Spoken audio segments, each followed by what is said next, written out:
Travel without travel අද අපි ඔබට ඊටාම සුවිශේෂී දෙයක් ගැන විස්තර ගෙනාවා. ඉතින් අපේ channel එක subscribe කරලා අලුත් වීඩියෝ දාපු සැනින් නරඹන්න bell icon එකත් click කරලම අපිත් එක්ක එකතු වෙන්න.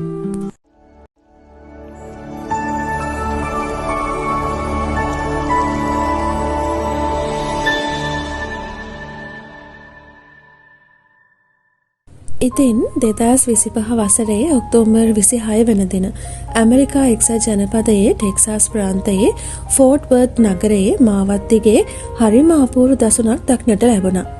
ලෝක සාමය උදෙසා කැප වුණු බෞද්ධ භික්ෂුන් වහන්සේලා පිරිසක් සදපුම් 2300ක දැවැන්ත දුරක් ගෙවා වොෂින්ටන් DC වෙත ළඟා වීමේ අරමුණින් තම සාම පාගමන ආරම්භ කළා.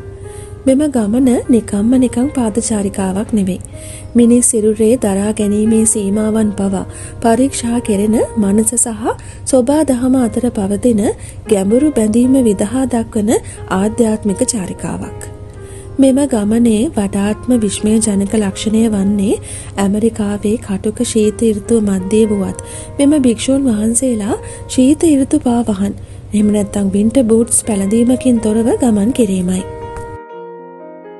ටෙක්සාස්හි වියලි පොළවේ සිට වොෂින්ටන් දක්වා විහිදෙන මාර්ගය හිමෙන් වැසී උෂ්ණත්වය සෙල්සියස් අංශක 0ට වඩා බෙහෙවින් පහළ බසින විට සාමාන්‍ය මිනිසෙකුට පාවහන් රහිතවවත් තප්පර කිහිපයක් පවා වැලි කැටයක් මත සිට ගැනීම පවා දුෂ්කරයි. මේ ගමන ආරම්භයේ සිට මේ දක්වා උන්වහන්සේලාට අනපේක්ෂිත හා සංවේදී සිද්ධීන් ගණනාවකටම මුහුණ දීමට සිදු වුණා.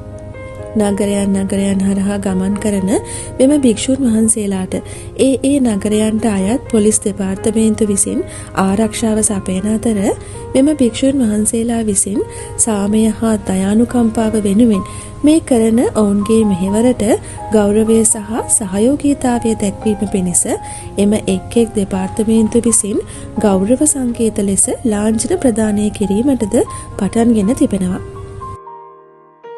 මෙම ගමන ආරම්භයේදී ටෙක්සාස්හි ඩේටන්හිදී පිකප් ට්‍රක් රථයක් කණ්ඩායම සමග ගමන් කරමින් සිටි පරිවාර වාහනයක කැටීමෙන් මෙම ගමනට එක් වූ ෆ්‍රා අජාන් මහාදම් ෆොම්මාසන් නම් භික්ෂුව බරපතල ලෙස තුවාල ලැබුවා. අනතුරින් මහාදම් හිමිට ඔහුගේ කකුල අහිමි වූ නමුත් උන්වහන්සේ ඒ ගැන කිසිම කනගාටුවක් හෝ කෝපයක් දැක්වුවේ නැහැ. එම අවස්ථාවේදී උන්වහන්සේ එම රථයේ රියදුරු හට සමාව දීමෙන් හා අනුකම්පාවෙන් ප්‍රතිචාර දැක්වුවා. WSB TV රූපවාහිනිය සමග සම්මුඛ සාකච්ඡාවකදී උන්වහන්සේ සාමය, ආදරය, බලාපොරොත්තු, දයානුකම්පාව, සමගිය සහ කරුණාව පිළිබඳව අපගෙන යන පණිවිඩය ලෝපුරා පතුරවා හැරීමට උපකාරී වෙන නිසා මගේ කකුල නැතිවීම ගැන මට කනගාටුවක් නෑ යනුවෙන් පවසා තිබෙනවා.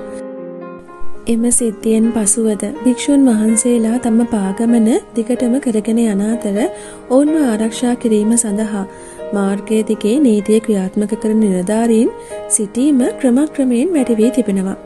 කණ්ඩායමේ ආධ්‍යාත්මික නායක පූජ්‍ය පඤ්ඤාසාර භික්ෂුව ලාංඡන පැළඳ ඉදිරියෙන් ගමන් කරනවා. ඒ අතරම මේ භික්ෂුන් වහන්සේලා සමග මෙම කටුක ගමන් මගෙහි ගමන් කරන තවත් හරි අපූර්ව කෙනෙක් ඉන්නවා. ඉන්දියාවේ වීදිවල අයිතිකරුවෙකු නොමැතිව සැරිසැරූ වීදි සුනකයෙකු වූ ආලෝකා නමින් අද හඳුන්වන මේ අපූර්ව සුනකයා මේ භික්ෂුන් වහන්සේලා පසුපස සාම ගමනට එක් වූයේ සතපුම් 8400ක් ඈතින් වූ ඉන්දියාවේදී. එදා ඔහු භික්ෂුන් වහන්සේලා සමග දින 100ක් පුරා ඉන්දියාව හරහා ඇවිද ගිය අතර ඔවුන්ගේ ගමනට ආලෝකයක් හා කරුණාවේ සංකේතයක් වුණා.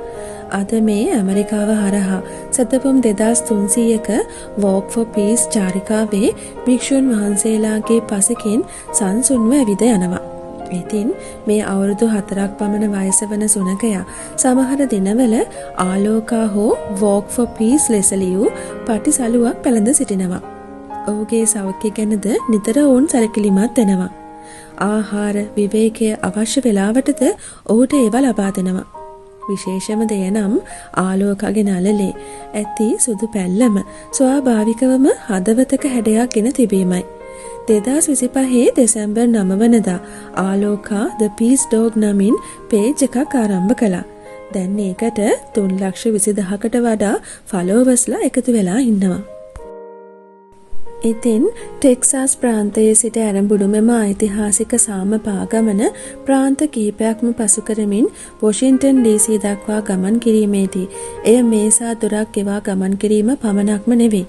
මේ වෙනකොට ඇමරිකානු ජන සමාජය තුළ ප්‍රබල ආධ්‍යාත්මික වෙනසක් ඇති කළ චාරිකාවක් බවට පත් වෙලා තියෙනවා. සාමාන්‍යයෙන් ඇමරිකානු වැසියන් මෙවැනි දසුන්වලට පුරුදු වී නැතත් හිම වැඩෙන මාවත්වල සිවුරු දරාගෙන වින්ටර් බූට්ස් රහිතව සංසුන්ව ගමන් කරන මෙම භික්ෂූන් කණ්ඩායම දුටු විට ඔවුන් තුළ ඇති වූයේ මහත් ගෞරවයක්. බොහෝ පිරිස් තම නිවෙස් වලින් බැහැරට පැමිණ උන්වහන්සේලාට අවශ්‍ය උණුසුම් පාන වර්ග, ආහාර සහ ගිලන්පස පූජා කරන්නට පටන්ගෙන තිබුණා.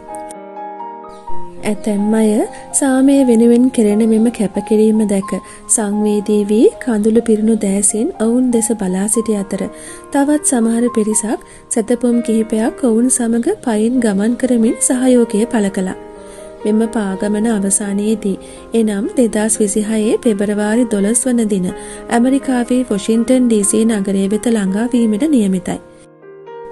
ඉන්පසු ඔවුන්ගේ අවසාන ඉලක්කය වන්නේ ජාතික ස්මාරකය අසලදී ලෝක සාමය වෙනුවෙන් වූ තම නිහඬ පරිවිඩය මුදා හැරීමයි. දේශපාලනික හෝ ආගමික භේදයකින් තොරව ලෝකයේ පවතින සියලු ගැටුම්වලට පිළිතුර අවිහිංසාව සහ අභ්‍යන්තර සාමය බව ඔවුන් එහිදී ලොවට ප්‍රකාශ කරනු ඇති. දින 120ක මෙම අපරිමිත කැපකිරීම තුළින් ඔවුන් ඔප්පු කිරීමට සූදානම් වන්නේ මනස ශක්තිමත් නම් ඕනෑම බාහිර බාධකයක් හෝ ස්වභාව ධර්මයේ රළු පීඩනයන් වුවද උපේක්ෂාවෙන් ජයගත හැකි බවයි. තවත් වීඩියෝ එකකින් නැවත හමු වෙමු.